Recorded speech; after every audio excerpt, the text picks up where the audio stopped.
수는 이 상을 보면 어떤 생각이 들어요? 이걸 보면 제대로 되고 있죠? 요거를 보면 어떤 생각이 들어요? 요거를 보면 이게 이제 감수 자리잖아. 이 감자 구덩이 감자예요. 이거는 잘 보시면 그 건토에 가운데 양기가 파고 들어간 거잖아. 상을 보게 되면 순환적으로 보면 씨앗이 들어가서 저장되는 거지만 어쨌든 상으로 보게 되면 양이 파고 들어간 거예요. 그죠? 딱딱한 땅에 양이 들어가가 그 땅을 물렁하게 만들어 버렸어. 그지? 그러니까 물이야. 딱딱한 땅에 양기가 들어가서 땅을 풀어버린 거야. 풀어버린 거. 그렇게 보시면 돼. 곤토는 그럼 딱딱한 땅이네요. 땅은 어쨌든 딱딱하잖아, 그냥. 예. 그렇게 보시면 되지. 상징적인 의미니까. 그래서 감의 상은 속에 양이 파고 들어가 딱딱한 토를 물렁하게 하는 모습이다. 그죠? 이거예요.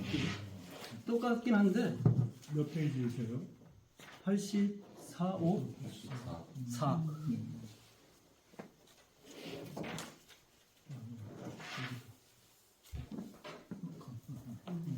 자, 설명 들으면서 대충 보시면 돼.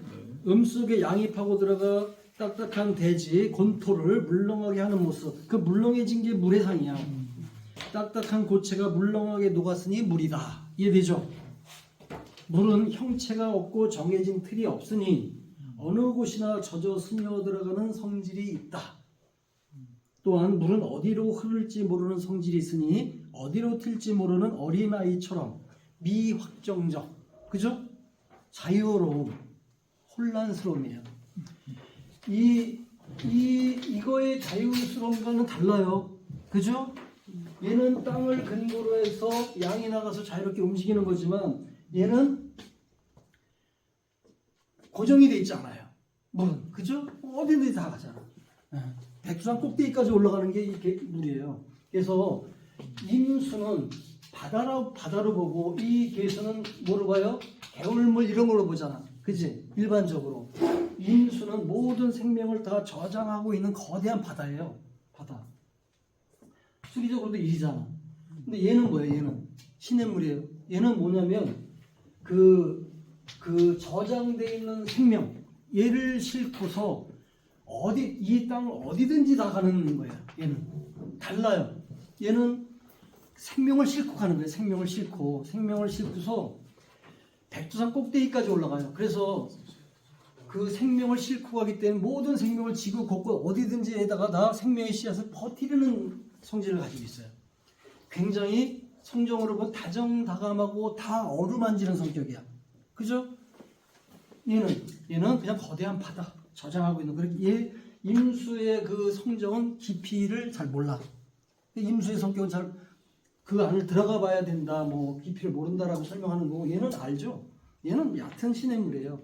그런데 얘는 실용적인 거야. 굉장히 실용적인 거. 생명을 싣고 지구 곳곳을 가는 거니까. 그런 식으로 이해를 하시라. 그리고 뭐예요? 시냇물은 상징적으로 가다가 돌을 만나면 피해도 가고, 그죠? 그러다가 나중에 그 돌을 들이쳐서 돌을 넘어도 가고, 굉장히 자유스럽고 혼란스럽고 방향이 정해져 있지 않아요. 어린아이와 같고 혼란스러운 마음이고 그런 거예요. 자, 위에 좀 이제 양이 음에 갇혀 있으니, 그죠? 양이 음에 갇혀 있잖아. 갇혀 있으니 어두움이 되고, 어두움이야. 그죠? 그래서 얘는 달로 상징되는 거죠. 달. 빛에 가려 있으니 혼돈의 상이다. 빛에 가려 있으니 혼돈의 상이야. 84쪽입니다. 85쪽이 되겠죠, 이제. 그 안에 실질이 내재되어 있으니, 실질이 뭐예요? 실질, 씨앗. 이거, 그지? 내재되어 있으니 혼돈 속에도 이치가 들어가 있는 모습. 혼돈 속에도 뭐가 있어요? 이치. 임수 바다 속에 물이 있는 것 같지만 거기에는 모든 생명, 원자들이 녹아있는 거야. 생명의 씨앗이. 그래서 생명을 상징하는 거야. 그래서 물은 모든 만물의 기본이 된다.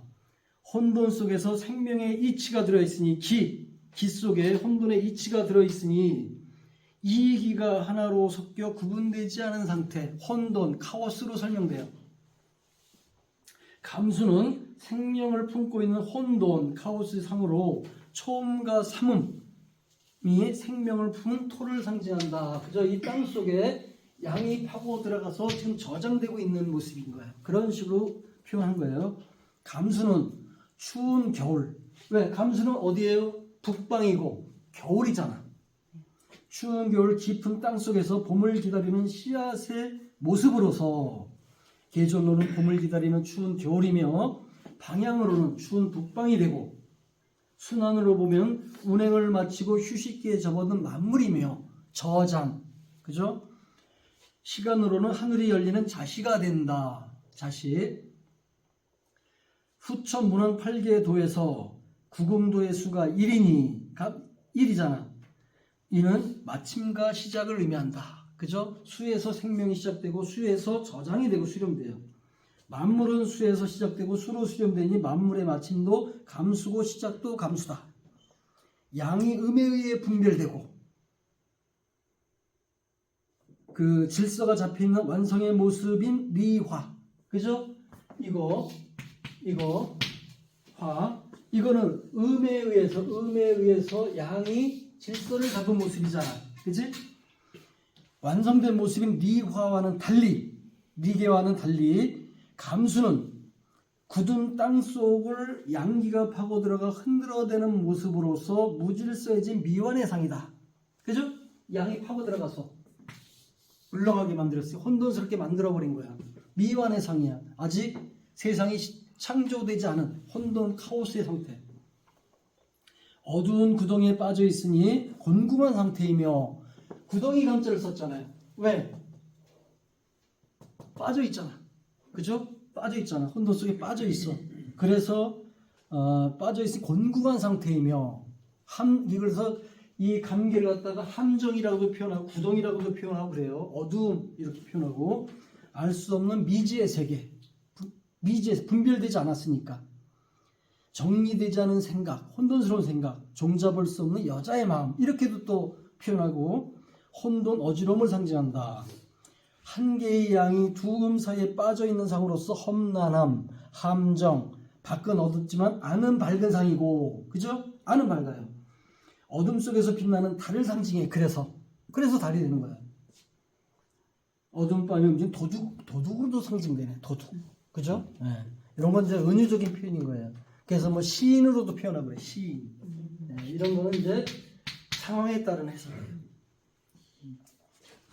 자, 이제 오행 이쪽 다시 그 백이 쪽이냐 어느 쪽이죠?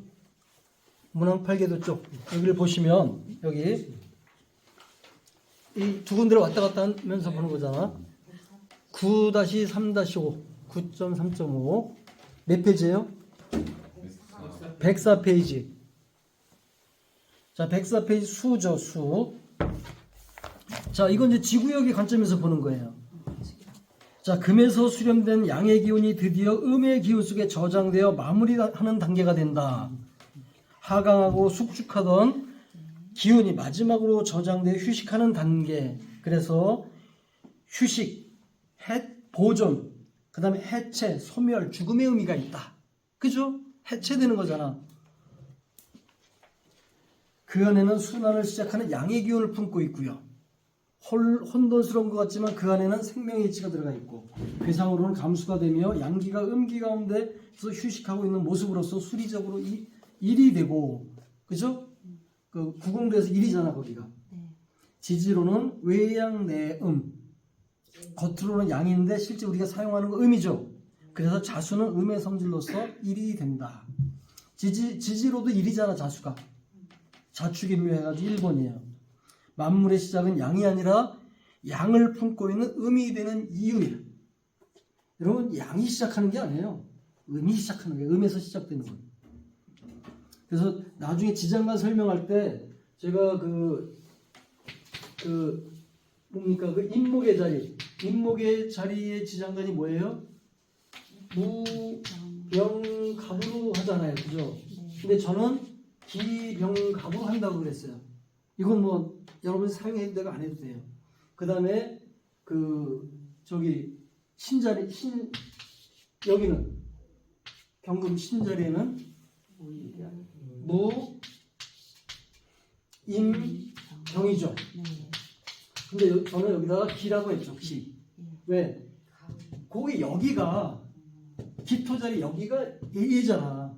항상 그 여기가 오는 거죠. 여기도 뭐예요? 그 인자리 축토가 뭐예요? 계신기. 그 기토가 1, 2 들어오는 거 아니에요. 요거로 따지면 이게 맞아요. 왜? 여기 봉기 중기 그 이치대로만 본다면 다른 거 안 하고 기가 맞아요. 그리고 기가 오지 말라는 법이 어디 있어요? 범의 시작은 기가 하지 말라는 법이 어디 있냐고. 시작은 양이니까 거기는 양이야 라고 주관적으로 봤을 뿐이지, 그거를 갖다 양이 무토가 온다라고 우리가 이치적으로 설명 한번 해주시면 저도 좀 보고 싶은데 그 이치 설명하는 사람이 별로 없어요. 그냥 일단 시작은 양이다 라는 거로 해서 이렇게 써요.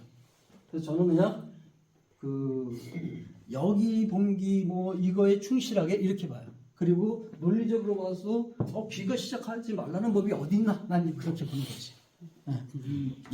교수님 주장이 그런데 대다수의 그러니까 학설로 그냥 정리되고 확정된 거는 어쨌든 무가 양이기 때문에, 무가 양이기 때문에 그게 이제 주류가 된 거죠. 주류가 그냥 생각이 든다. 그것일 뿐이죠. 네, 제가 보기엔 그래요.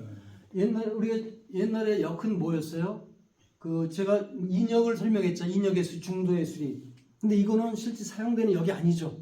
수리적으로 그렇게 된 거지. 옛날에 뭘 썼어요? 복귀팔계.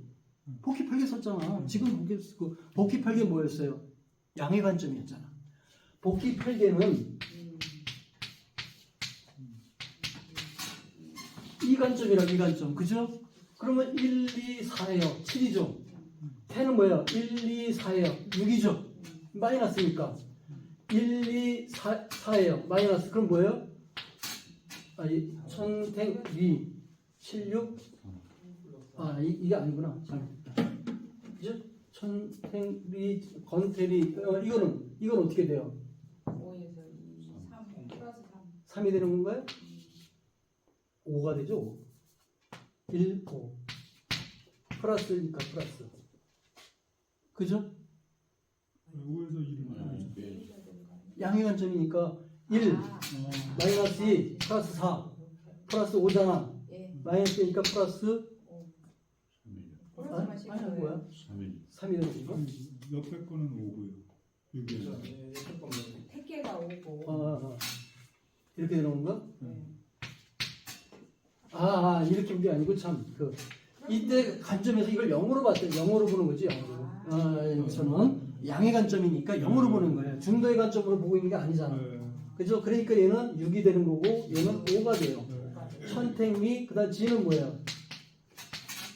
1, 2, 4, 근데 얘는 0이잖아. 그지? 그러니까 4. 7, 6, 5, 4, 3, 2, 1, 0으로 가요. 그 복귀팔계는 양의 관점의 순서예요, 이게. 그래서 건태리진 송강강군이 1, 2, 3, 4, 5, 6 이렇게 해서 8까지 가지. 네. 그 순서는 결국 에너지의 숫자의 순서일 뿐이에요.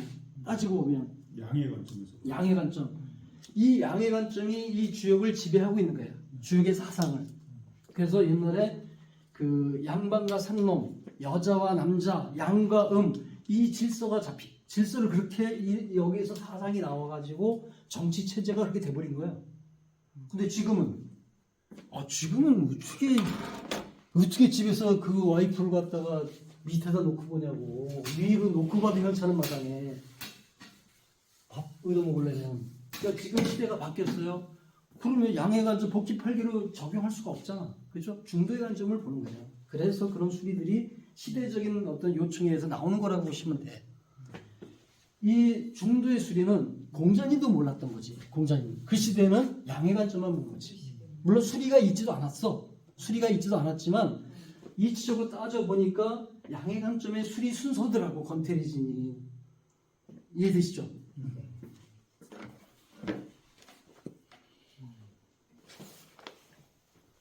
그래서 계절로는 수렴을 마치고 휴식하는 겨울이며 인사적으로는 노년기에 해당되고요. 그죠? 방위는 북쪽이며 시간으로는 해가 떨어진 한밤중 해자잖아, 해자. 그죠? 해자초. 팔계로는 감수가 되고 천간으로 임계가 되고요. 지지로는 해자가 된다. 순환가정으로 보면 생장수장의 장에 해당되고 저장. 생명의 씨앗은 다음 세대를 위하여 바르게 저장되어야 하니 사덕 중에 정이 되며, 사덕은 원형의 정을 말해요. 이때 정자는 고들 정자인데 바를 정자로도 푸는 거예요. 이것은 새로운 시작을 위한 지혜이니 오상 중에 지혜에 해당한다. 인의 예지할 때 지혜예요. 왜 감수가 지혜? 춘하 추를 돌면서 쌓은 경험과 모든 지식이 저장되는 거예요, 거기에. 그러니까 지혜예요. 그냥 대충 거기다가 원형의정을 넣고 인의예지를 넣은 게 아니야.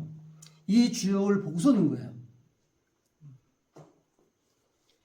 이렇게 설명하는 그 한문책 없어요. 왜? 그분들은 주역을 모르니까. 주역을 모르고서 그냥 그대로 해석하는 것뿐이에요. 원형의정을 철학적으로. 그래야 지혜를 담아 다음 세대에 제대로 전달할 수가 있는 거예요. 지혜가 없으면 봄을 맞이할 수 있는 지혜가 없어요. 우리는 해마다 춘하 추동이 반복하고 반복하면서 지혜가 자꾸 쌓이면서 문명이 발전해 가는 거거든요. 그죠? 지혜가 없으면 안 돼요. 괴상을 보면 두 개의 가운데 양이 바르게 위치하고 있다. 자, 이제 거기 있는 뜻을 봅시다. 혼돈, 이해되시죠? 혼돈, 카오스, 무질서, 달, 어두움, 도둑, 곤궁함, 구덩이니까, 곤란, 난관. 근데 실질 핵심 이래버리네. 이해되시죠? 실질, 핵심, 거기 생명이 저장돼 있잖아. 이 효, 두 번째 효. 그 다음에 휴식, 원형이죠. 생장수장의 장, 휴식하는 거지, 저장되는 거지. 자, 생각, 아까 혼란스러운 생각 뭐 이런 거 했었잖아, 그치? 철학적 개념이 들어오는 거고, 내면적인 성향, 그잖아. 내면적인 성향이에요. 정신세계, 지혜. 이때 이 지혜는 이화계가 말하는 지혜와는 좀 느낌이 다를 수 있어요. 그죠? 어지러움. 자, 이 교활도 놓는데 생각이 지나치게 많고 삐딱 흘러가게 되면 교활이 될 수도 있어요. 번민, 함정, 구덩이, 험수, 험한 물, 구덩이니까 구덩이, 험함. 이때 함자도 구덩이 함자입니다. 미해결, 미완성, 유동성. 물은 어디로 흐를지 몰라요. 그 다음에 돼지. 해자니까 그 돼지 해자를 써서 돼지라고도 놓는데, 이때 이 돼지가 되는 이유는, 돼지는 요즘은 돼지도 뭐 이렇게 애완으로 길러가지고 뭐 이렇게 순종적으로 만드는 모양이지만 사실은 길들이기 어렵죠. 날뛰고 어디로 뛸지 몰라요. 감수의 성적을 가졌다고 보는 거예요. 그 다음에 어린이도 뭐 원리 튈지 모르잖아. 감성적, 감정적, 여심. 아까 여자의 마음이라 했죠. 종잡을 수 없는 여자의 마음. 정, 그 다음에 중남. 가운데가 이 두 번째 차남이죠. 말하자면 겨울, 북쪽. 이런 식으로 해석을 확장할 수가 있습니다.